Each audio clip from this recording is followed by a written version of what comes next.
دور دراز کی مسجد. ایک مرتبہ میں انڈونیشیا میں تھا, لوگ مجھے لے گئے پہاڑ کی چوٹی پر, وہ عام بستی سے بہت دور. وہاں مجھے مغرب کے نماز کا وقت پیش آیا تو میں نے ساتھی سے کہا بھائی تم مسجد ہو تو نماز پڑھنا چاہتے ہیں. مسجد میں جا کے نماز پڑھی. امام نماز پڑھنے کے بعد امام صاحب آئے, ان سے ملاقات ہوئی. بھائی کہاں سے آپ, کہاں سے؟ کہ جی میں دارالعلوم دیوبند سے پا رہی ہوں.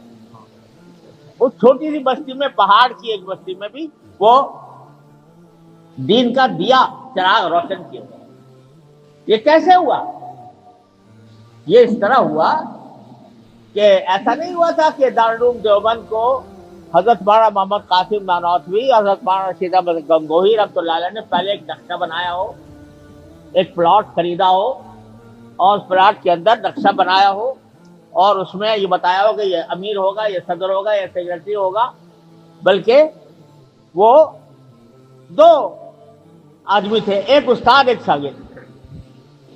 استاد مولانا محمد قاسم نانوتوی رحمۃ اللہ علیہ, شاگرد ملا محمد. دونوں ایک انار کے درخت کے نیچے بیٹھ گئے. استاد نے پڑھانا شروع کر دیا, طالب علم نے پڑھنا شروع کر دیا, اور یہاں سے آغاز ہوا. کوئی منصوبہ نہیں, کوئی پلان نہیں, کوئی دستور نہیں, کوئی تنظیم نہیں, وہیں شروع ہو گیا. لیکن لوگ کچھ ملتے گئے اور کارواں بنتا گیا. اسی طرح دارالعلوم دیوبند کا